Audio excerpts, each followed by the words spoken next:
suis professeur Ngameni, je viens du Cameroun et je suis le président de ce réseau, un réseau qui ambitionne de regrouper tous les électrochimistes au niveau de l'Afrique et qui lance à travers ce workshop ses activités pour la période 2017-2019. C'est un réseau qui a véritablement commencé ses activités en 2012, même si les contacts préliminaires ont été pris depuis 2009, notamment avec des participations à des colloques. Le professeur Moudou Fall et moi-même, nous nous sommes retrouvés en 2009 à Durban, en Afrique du Sud. Et depuis, nous avons commencé à faire des travaux en commun, de partager les expériences à travers l'accueil des étudiants. Et c'est ça qui est prolongé à travers ce colloque, qui regroupe cette fois-ci des participants originaires d'Afrique du Sud, d'Éthiopie, du Cameroun, du Burkina, du Sénégal, bien entendu. Voilà. Nous sommes arrivés hier, mais je dois dire que le professeur Fall a bien tout préparé. Nous avons été accueillis à la maison de l'université où on est très bien logés. On va y séjourner jusqu'à la fin du séjour, qui sera consacré à la présentation des travaux de recherche des enseignants seniors bien sûr, mais aussi de beaucoup de nos thésards. Et je pense que tout devrait bien se passer, si j'en juge par ce qui se passe depuis qu'on est là. Le dernier mot, c'est de souhaiter plein succès à notre réseau pour qu'ils puissent accompagner nos jeunes collègues et surtout nos étudiants dans la préparation de leurs travaux de thèse, au bénéfice bien entendu de nos pays. Merci. Je me nomme Dr Issa Tamsouba, je suis le secrétaire exécutif du réseau de chimistes électro-analystes dénommé ANEC, African Network of Electro-Analchemistes. Je suis d'origine burkinabé et justement dans ce réseau, l'objectif de ce réseau c'est vraiment de renforcer la coopération sud-sud dans le domaine de l'électrochimie. Ça c'est vraiment le point fort qu'on est en train de rechercher à travers ce réseau-là. Deuxièmement, c'est de mutualiser tous les moyens qu'on a, parce que comme vous le savez très bien, en Afrique, on ne peut pas avoir tous les équipements ici. Par contre, on a des petits équipements qu'on pourrait mutualiser de part et d'autre, aussi bien dans les pays ou interpays. Donc l'objectif vraiment c'est de mutualiser les moyens, faciliter la mobilité des étudiants. C'est vraiment le troisième objectif, parce que de temps en temps on a tendance à aller vers le sud, le nord, mais là l'objectif c'est vraiment de mutualiser la mobilité des étudiants sud-sud, de façon à ce qu'ils puissent utiliser les équipements de part et d'autre pour pouvoir gagner en efficacité dans les travaux de recherche et en conséquence augmenter les ressources humaines dans le domaine de l'électrochimie. Voici vraiment les missions et de ce réseau-là qui a été créé depuis 2012 avec le soutien de l'ISP, l'International Science Programme de la Suède. Donc vraiment c'est dans cette optique-là qu'on a commencé depuis 2012 à accompagner la mobilité des étudiants dans la coopération sud-sud, à être des membres des soutenants de thèse, des membres du jury de soutenants de thèse africains sur le territoire africain, de façon à ce qu'on puisse être des porte-parole dans chaque pays, dans le domaine de la science et des technologies. Vraiment, voici un peu les missions. Et à Dakar actuellement, on est là pour la deuxième phase de ce réseau qui commence 2017-2019. Donc c'est vraiment le kick-off meeting où on montre le réseau aux chercheurs sénégalais. On essaie d'inviter tous les jeunes doctorants à venir s'intéresser aux activités du réseau, à partager leurs connaissances et pendant 2 jours, il y aura des conférences plénières, des communications orales des doctorants. Et là, on a des Burkinabés, on a des Camerounais, on a des Éthiopiens, des Sénégalais bien sûr, et l'Afrique du Sud qui nous a rejoints dans le réseau. Donc il y aura des contributions de ces pays-là.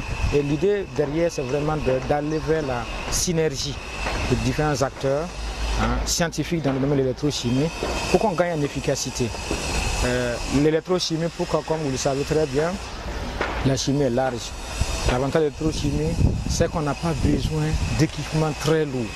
Et puis on peut avoir des équipements qui sont assez portatifs. C'est pour cela qu'on est en train de faire la promotion de l'électrochimie afin qu'on puisse impacter le développement de l'Africain. Parce que ces outils-là peuvent être utilisés aussi bien dans l'analyse rapide de la pollution des métaux lourds, des pesticides, et ces outils peuvent être utilisés dans le traitement des eaux usées par les producteurs, ainsi de suite. Donc on va impacter plus ou moins le développement de nos localités.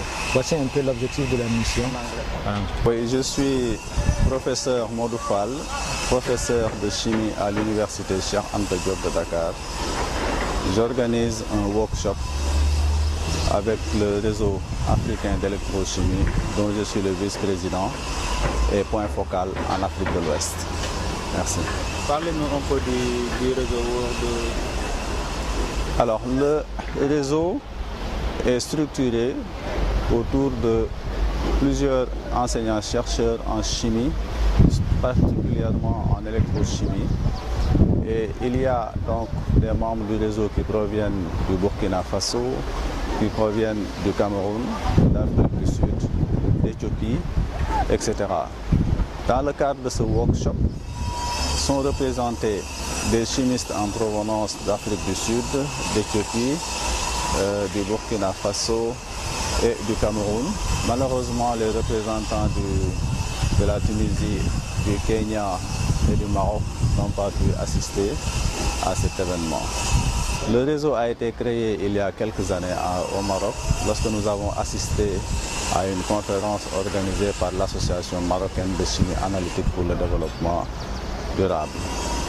Alors l'objectif, c'est donc de renforcer la coopération intra-africaine, parce que nous pensons que nous ne pouvons pas toujours nous déplacer pour aller en Europe, pour faire encadrer nos étudiants ou bien pour collaborer. Nous pensons qu'au sein de l'Afrique, nous avons quand même quelques ressources que nous pouvons mutualiser. Et c'est dans ce cadre que nous avons pensé organiser ce workshop avec l'appui de l'ISP. L'ISP est un organisme suédois qui est un démembrement de l'université d'Uppsala. Alors cette organisation est financée par la SIDA, Swedish International Development Agency, l'agence suédoise de développement international.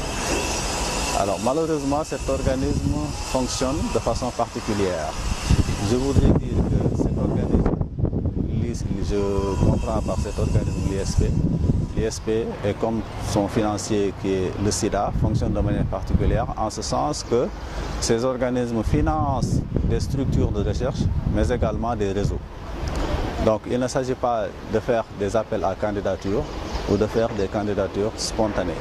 C'est en fait l'organisme qui cible un peu un groupe de recherche ou bien un réseau et qui lui propose de travailler sur un thème bien précis.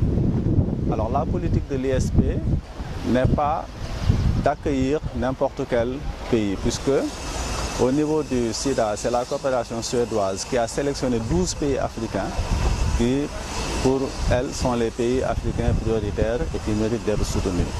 Alors parmi ces pays, il n'y a malheureusement pas le Sénégal. Il y a 4 autres pays dans le monde, ça fait 12 pays avec lesquels l'ISP peut faire des actions de développement. Nous avons essayé de demander à l'ISP d'inclure le Sénégal dans cette liste de pays, mais on nous a répondu que c'est un problème quand même gouvernemental et que ce sont les gouvernements qui doivent régler ce problème. Mais qu'en tout état de cause, la coopération suédoise se base sur le niveau de développement du pays. Alors donc je pense qu'il y a des informations qui doivent être transmises à l'ISP pour que l'ISP sache que le Sénégal est à un niveau de développement relativement faible et donc mérite d'être soutenu. En dehors des groupes de recherche qui peuvent être soutenus, évidemment, si nous appartenons à un réseau, là l'ISP ne regarde plus la nationalité des membres du réseau. Quelle que soit la nationalité, dès qu'on adhère à un réseau, on peut bénéficier de tous les avantages offerts par la coopération suédoise. Merci. Yes, we organized today a workshop on electroanalytical chemistry for a clean environment. The workshop is organized by ANEC. ANEC is the African Network of Electroanalytical Chemists. In ANEC, we find electrochemists coming from Burkina Faso, from Cameroon, from Ethiopia, from South Africa, from Tunisia, and so on. ANEC is supported by ISP. ISP is a department of the University of Uppsala in Sweden. ISP supports some countries in Africa. I believe that there are 8 countries which are supported by ISP, but inside the 8 countries there is not Senegal. So I ask to our authorities to inform ISP that Senegal is a low-income country and deserves to be helped by ISP. Thank you very much.